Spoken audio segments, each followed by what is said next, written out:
Hello, everyone. Hope you had a great beginning of the day, and I know there's plenty more sessions and panels to the rest of the day. So yeah, this will be the. There's a lot of new things to see and to hear. So yeah, we are running a bit late, so I'll get started. Welcome again to this session where I'll present the survey findings from three teacher surveys that were conducted in a past year. One was in August 2020. The next one was in May 2021, and the last one just finished. So it was conducted in September 2021, and probably some of you were one of the respondents. So some of the answers won't kind of it won't be anything new for you because it's your lived experience and it's the way you kind of cope with the pandemic and the way pandemic changed the way that you have to teach and the way your students learn, and also the way that in addition for your students kind of learning things to cope with whole pandemic and social isolation and not being able to go to school and hang out with their friends as they usually do. So my name is Stefan. I'm a research analyst in Association for Canadian Studies and Metropolis Institute.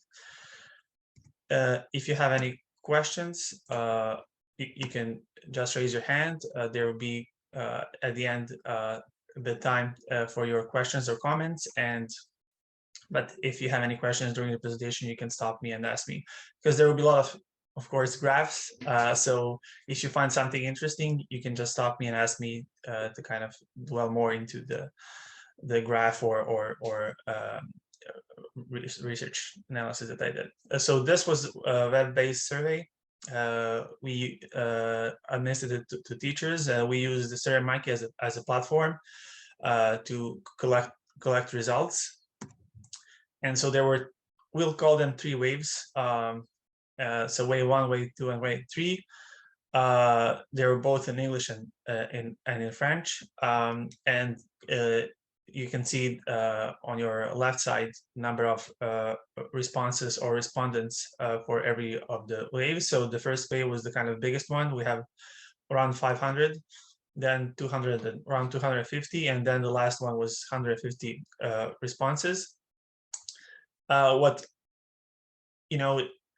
This would be great if it was a panel, and if we were able to kind of see how each individual teacher that filled in a survey in wave 1, coped with the whole COVID, because we have, and you'll see, I did a comparison where I could, and where the questions were same between 3 waves. So it would be awesome if we could have individually kind of track every teacher and how it changed, he or she changed during the year. But so now we can, however, now we can see the overall kind of changes in teachers coping with COVID-19, how they talk with their students, etc. And also, in addition to that, I also used Leger ACS COVID-19 social impact surveys for weeks 62 and 74. There was, and you will see there's a question regarding mental health of teachers. So I used weeks that we did research on general population in Canada to kind of compare it with teachers and see if there's any difference how teachers feel their mental health is or was during the COVID-19 pandemic, and how general population see their mental health. So there will be 2 weeks to compare wave 2 with wave 62, which are both were done in May, and then wave 3 with week 74, so we don't have new results for September. So I did the comparison with month earlier, August. I don't think there will be any difference, but just be mindful of that. So who are the teachers who responded to our surveys? So profile of the teacher from our last survey will be that she's female. She's between 35 and 44 years old, has 5 to 10 years of experience, and teaches in Alberta and primarily in English. So below you can see kind of our sample, and you'll notice that it's almost the same during all 3 waves, which is great, because then the comparison makes sense. So for example, majority of teachers are females in all 3 waves. They're all usually between 35 to 44. So that's the highest percentage. That's why it's in red. Then also the next category is between 45 and 54. When it comes to promises, in a wave 1 and 3, Alberta was the one that has the highest number of respondents. Then on the wave 2, Ontario was the one. As you can see, we had a couple of responses from Yukon and Newfoundland in our third wave. So those numbers are small. So I wasn't able to kind of compare if there's anything, if experience of teachers is different in comparison for where they teach. Then how many years they have been a teacher for, and there's a little difference, but as you can see, it's majority between 15 and 20 years and 20-25. In wave 3, 5 to 10 years had the highest number, but it was pretty close. So it's even. And then the language they teach in, it's primarily English language. Then there's French, and then both English and French. And there's also other, but its number is small. So primarily English is the language that teachers from this survey use to teach. So what are teachers' attitudes towards COVID? What they think, is it over? Are they afraid that they get COVID? And so those are the questions that we'll kind of go through in this part of the presentations. So as you can see from the graph, when we asked what statement best describes their personal opinion about COVID-19 crisis in Canada, and in wave 2, more than half, so 56% of teachers said that worst of crisis is behind us, and then 32% more said that we are the worst period of the crisis now, and then smaller percentages that it's yet to come, or they didn't know or refused to answer. In wave 2, even though kind of time went by and vaccines are available and more people got vaccinated, then what it may, a smaller percentage of teachers thought that the worst of crisis is behind us, and majority of them thought that we are at the worst period of the crisis now. Also, the number of those who said that the worst of the crisis yet to come went up, and those who weren't sure what's going on. So that's interesting, that kind of, because when you see the rest of the kind of questions, you'll see that as time went by, teachers were less afraid, for example, to catch COVID-19 themselves. And so as you can see from the graph, there is a downward trend when it comes to fear of catching COVID-19. So in wave 1, so it was August last year, 78% of teachers were either very afraid or somewhat afraid to catch COVID. Then in wave 2, which is May, there were just 72, and then in September it was 61. So as you can see, it goes down, and probably if we did survey in May, it will be even smaller, the percentage.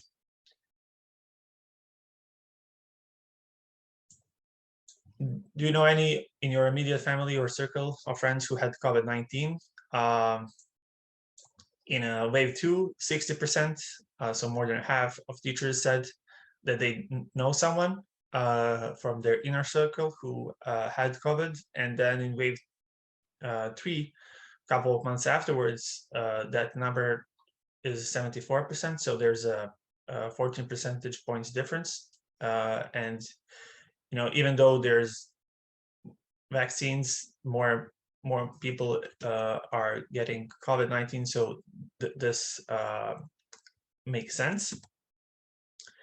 And now the kind of, let's say, most important question was their well-being during COVID-19, how they coped with it. Did they had any help from school districts or from school? How to cope and what to do, and how what to do if they feel if their mental health is not great, and questions like that. So when we asked teachers in since the beginning of the COVID-19 how they rate their physical and mental health, teachers were more likely to say that their physical health was either excellent or good than their mental health.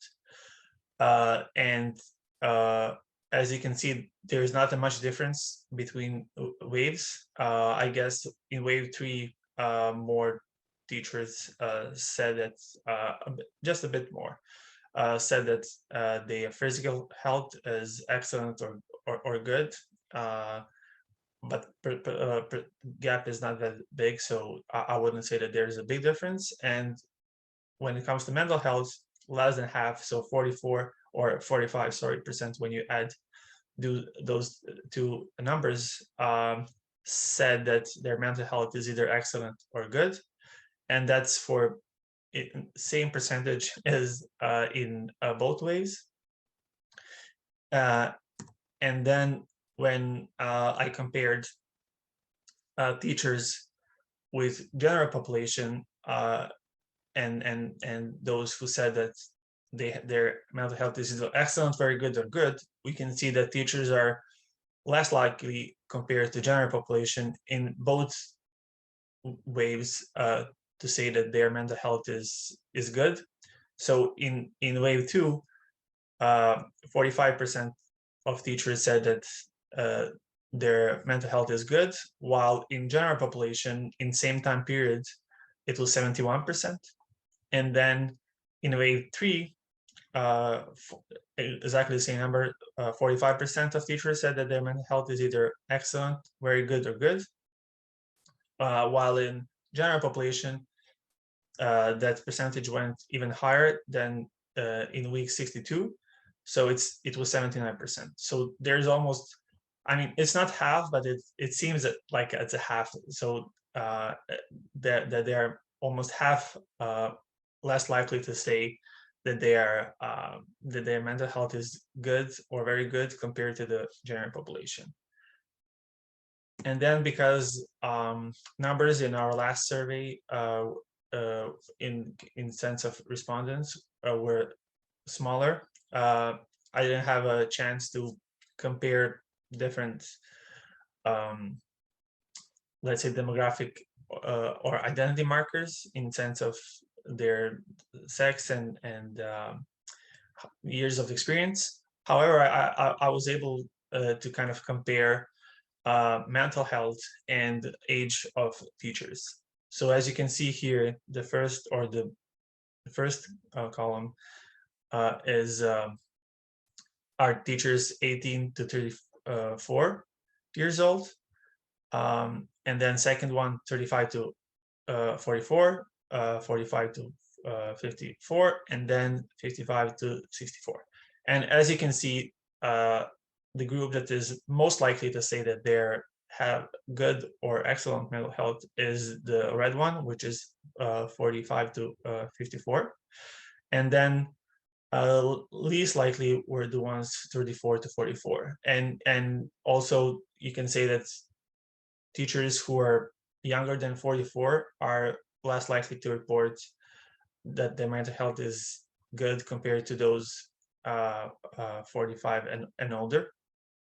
And I guess maybe the way, because they're younger teachers and the way that they cope is different, or maybe they just they are more likely to say that they don't that they are not well enough mentally in when they are responding to our surveys.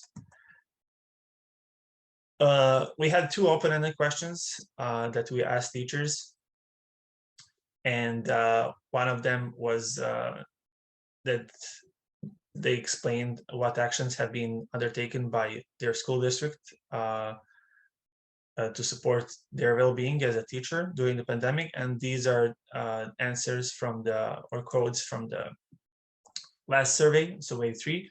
And the red ones are kind of bad ones, and the blue ones were kind of that said that school supported them. And what also was obvious in when I went through the open responses is that almost every 5th was that nothing was done by their school to or at least teachers felt that nothing was done, or that not enough was done to support them and to support their well-being as a teacher during the pandemic. And so first I want to go through all quotes, but so example first one is not enough, that's for sure. We're all shell-shocked. Online briefly from March to June, cohorts and some additional cleaning, some ventilation upgrades, not enough, that's for damn sure. And then other one says that there's a lot of talk about mental health or self-care, and there's a lot of expression of support, and that's something that kind of goes through some of the responses, that they say that they felt that school or whoever was in charge to kind of help them said that, keep saying that, you know, we are in this, still in this together, but they didn't feel that they got enough support during that period. And for in this instance, there was no prep time, then just emails and things like that. And then on the other hand, and you can see that it wasn't systematic, and also it's individual experience, so it differs. But some of the teachers said that they had a wonderful supportive administrative team, and that they knew that they had support if they needed it. That mental health supports were offered both to teachers and to students. That some schools encourage teachers to be kind to themselves and take sick days for mental health issues, and that they had altered the class schedule to block rather than 5 classes per day. So there were different ways that each school and district tried to help their teachers, and also different, you know, teachers had different experiences of how they see that, you know, they had support. And then the next open-ended question was, what are some of the best approaches in dealing with students' anxiety during the COVID pandemic? And I'll just go to a couple of those. Majority of teachers, I would say, said that listening is the key, and talking with students. Majority of the answers had that theme going through them. So for example, second quote, letting students know that it's okay, everything is going, it is going through this event. We will all experience it differently, and that is completely normal. Listen to them, be friendly, their mental health comes first, allow them to extract time to complete work, offer different instructions, provide extra support at lunch, get rid of final exams, and also teachers were responding that students, because they have similar issues in sense of being isolated and in COVID, during the COVID, that they shouldn't have so many exams, and you know that they should really focus on their mental health, and that everything is fine. And that first, for example, quote said, do not take a toxic positivity approach to mental health and anxiety. Acknowledge it's okay to allow yourself to feel crappy.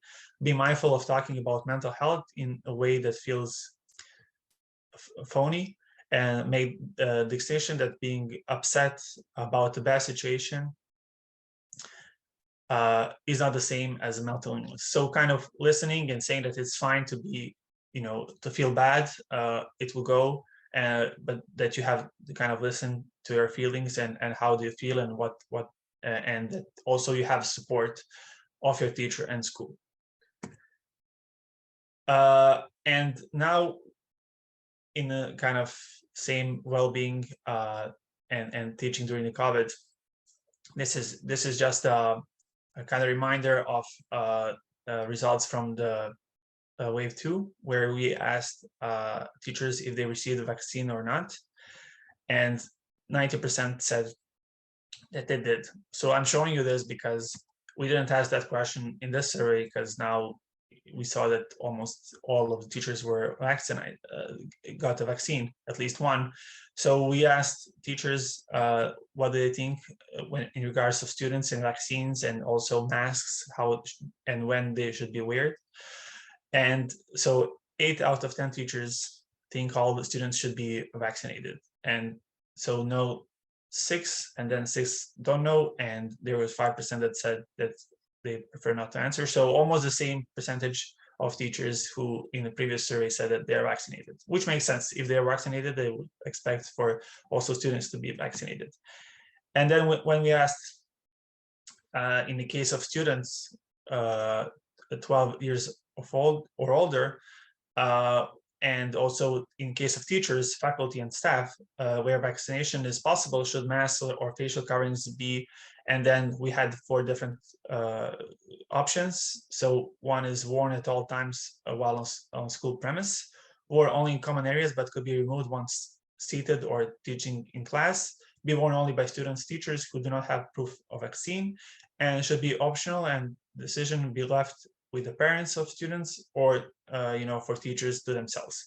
And it's almost the same percentage. So teachers think, so 63% of teachers think that students should wear masks while on school premise all the time, and same with themselves. So they think that 62% think that teachers should also do it. And then the similar percentages are when it comes to worn only in common areas, but could be removed once in a classroom.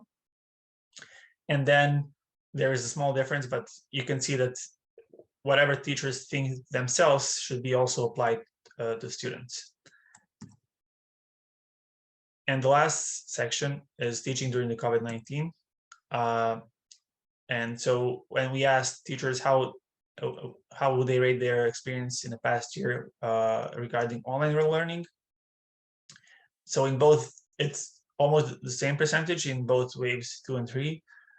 So just small percentage, and that's on the left, would said that they have very positive experience. Let's say majority, not let's say, but majority, so that's this red and blue, had negative. So either somewhat negative or very negative experience when it comes to online learning. And you know that from experience. I mean, having to be online and have different issues during the remote learning had its tool, and it's never fun. In all 3 waves, we asked teachers how confident they are about carrying out each of the following things in their teaching. So ensuring that continuity of students' academic learning, supporting parents and caregivers with students' learning, adapting to the changes regarded by COVID-19 pandemic, and percentage is almost the same. The only, let's say, measured difference is that with each kind of wave, that survey, teachers were more confident that they are either very or somewhat confident that they are ensuring that the continuity of students' academic learning. And on the other hand, adapting to the changes regarded by the COVID-19 pandemic, there's difference. So in wave 1, 87% of teachers were confident that they are able to adapt, and then in wave 3, 76. So I guess there's a lot of different things that now that they should include in their teaching, and and maybe some of you there will be time for questions or comments. So maybe some of you can help me kind of understand why this is the case.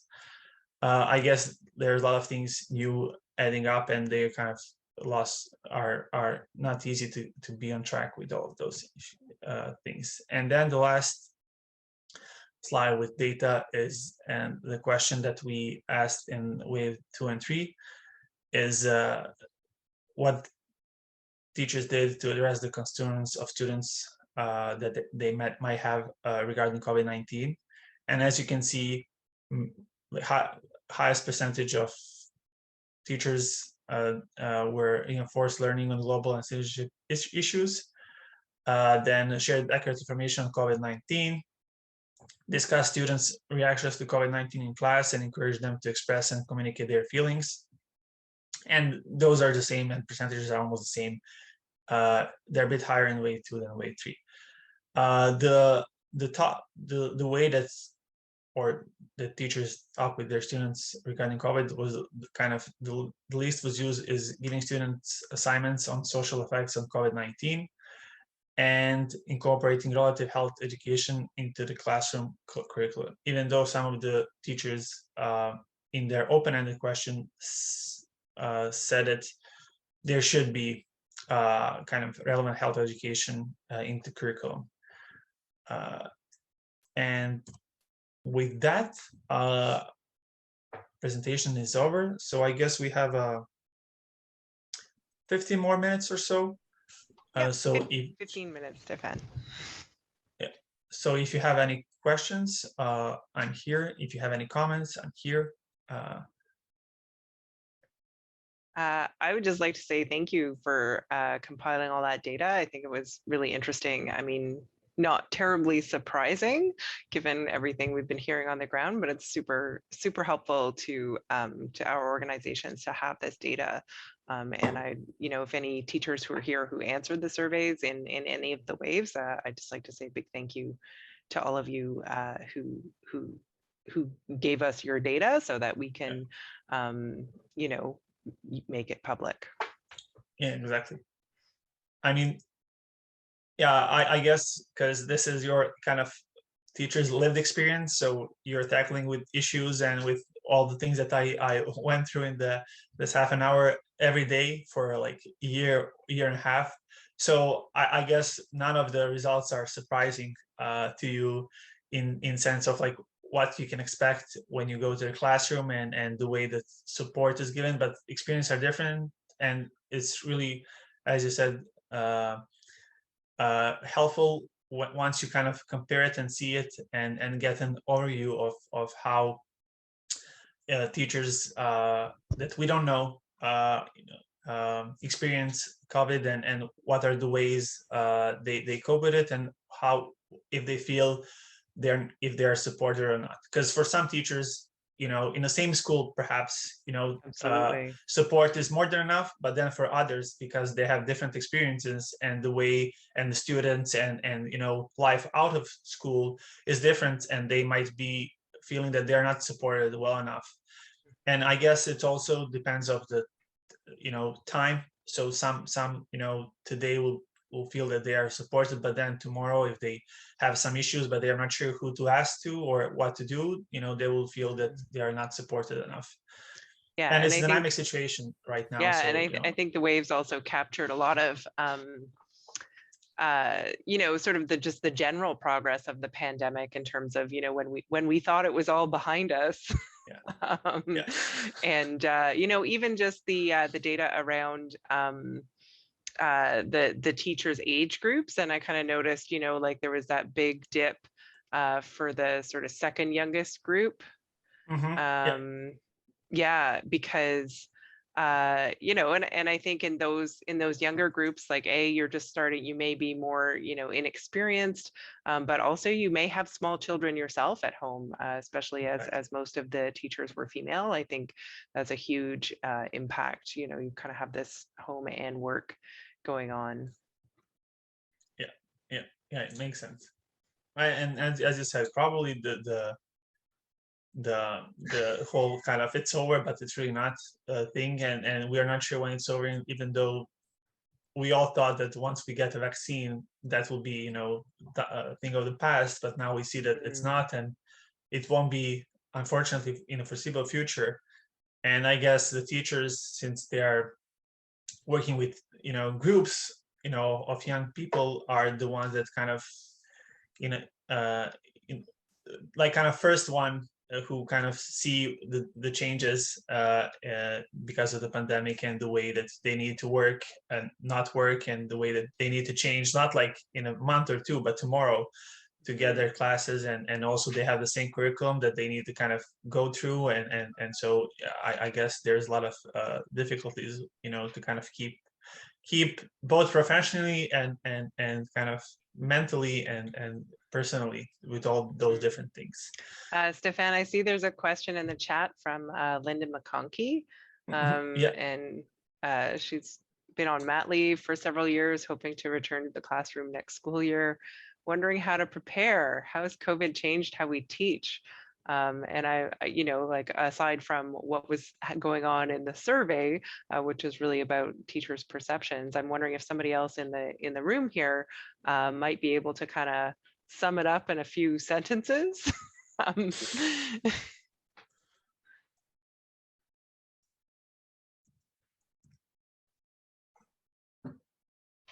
I mean, I think my understanding is that everybody's just become so much more, a lot more things have moved online is definitely a big part of it. Obviously, here we are all online today.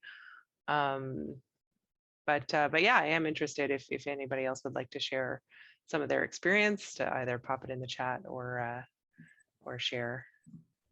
Yeah, Eleanor, go ahead. Sorry, I didn't catch the name of the person I'm replying to, but I'm on maternity leave right now, and so I went back for 5 weeks after my last child. So I was 5 weeks. So I was just gonna say, like, one, the basics, if she's been off for a while, I was gonna say, like, the basics are the same, right? So I did 5 weeks normal, then I was the first spring, then I was the fall back in person, and then I've been off since last December. So I was going to say, like, the biggest thing that I had saw myself and that I'm hearing is just, like, at least in our area, this incredible pressure. Like last year we had hybrid learning, but I mean the fundamentals are all the same, right? And I am a bit like, I think if I was heading back, I would maybe just figure out what's happened technology wise to put a little time maybe before, because I know for us, our platform that we were expected to use changed. Like it was kind of coming and everyone knew it was coming, and then we switched to D2L instead of Google Classroom, and there's a certain learning curve, and it's a lot of, I think it's quite draining in terms of time, especially when you have very young children. So for myself, I forced myself to start with D2L instead of Google Classroom, just so that I at least had like dipped my toe in the water, but I didn't really feel like I mastered it. So I still need to kind of play with that before I'm back in February. Yeah. But I would say, like, that's the main difference that I've been hearing from colleagues. I think aside from that, it's all kind of the same stuff. Yeah. Although the mental health stuff, as we've been hearing in this seminar, for teachers is real, but also students, right? And like what I'm hearing from my colleagues this fall is that they're even more burnt out and exhausted than they were last year. Yeah, you could see that in the survey results as well. Yeah. And I think, what I've heard is people trying to make space for more conversations with their students and kind of give themselves, cut themselves a bit more slack. I think that's really smart, but I think for myself, like, I'm not sure, I lost track of who I'm speaking to, but Linda, I know for myself, because I already have some anxiety about, like, I'm going to be going back with 3 children this time instead of 1 last time, I am kind of planning to be pretty intentional about protecting my own mental health. Like there's times when you can kind of support your colleagues a bit more, and there's times a bit less. And so I'm sort of not planning to go back with the intention to be, there for a lot of after school chats for hand holding, which is unfortunate, but like, you just have to, we all have to decide how we're going to take care of things. But I think that coming back from maternity leave, it is a difficult time, just in all the transitions for a human being, right? A worker and a mom. So that would kind of be my 2 cents, just based on what I've heard and Thanks, Eleanor. Myself. That's a great reminder to put your own oxygen mask on first, right? Because you can't, and as teachers, we love to give, give of ourselves and our time. And I mean, that's, one of the big reasons why we get into it. But I think, we need to make sure to take care of ourselves, so that we can, in fact, take care of each other. And it doesn't mean, doing all the things that you did before. Maternity leave, is just one wrinkle, and COVID's another, right? So you got to take those all into account and kind of dial it back a little.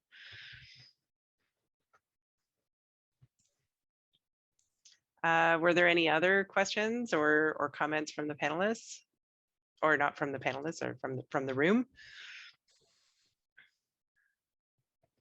Yeah, while we are waiting for someone else to ask the questions, I guess also one of the, not like, well, can say good things of the whole kind of COVID situation is that mental health, because now is in the focus. Because I guess the teachers and all other,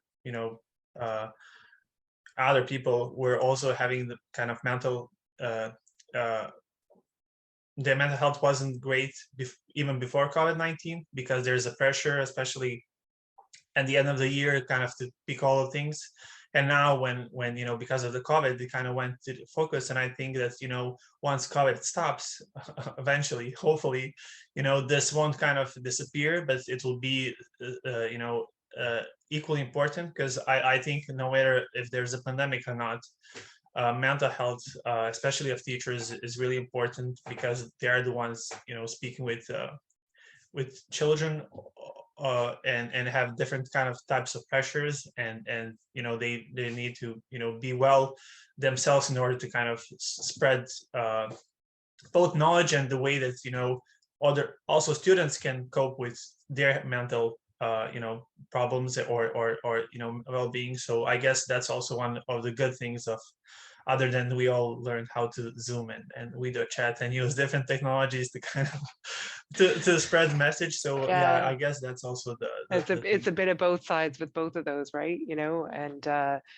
think, I don't know, I just think it's given us this kind of opportunity where we can speak to each other in these virtual contexts across 3 provinces, and kind of meet and share our own experiences. So and I'd like to thank ACS for doing this survey. I'd like to thank all the members again for completing the surveys, for answering the surveys, and helping to kind of get us that snapshot of what we've all been experiencing in the classroom. And yeah, so I think Stefan, can you probably hang around for a couple of minutes, but we're almost at 12:15, which is our next break, and exhibitor halls, pre-recorded sessions are available as well. Go get yourself some water or some lunch or morning snack, depending on your time zone.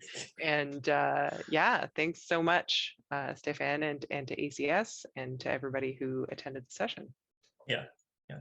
So thank you all. We have 2 more minutes, so be free to kind of go and get your refreshments, and we'll see through the panels today and tomorrow, so we can chat more. And if you have any questions, I'll just kind of reshare my presentation, because there's my contact information. So if you have any questions, or you want to get a presentation, you can feel free. Let's go to contact me. And so if you have any questions or comments, this is my email. You can send me a message, and I'll go through, because that might be that we will do more similar surveys in the future, depending on like how situation is, what's going on. So that's it. So thank you once again, and have a great rest of the day.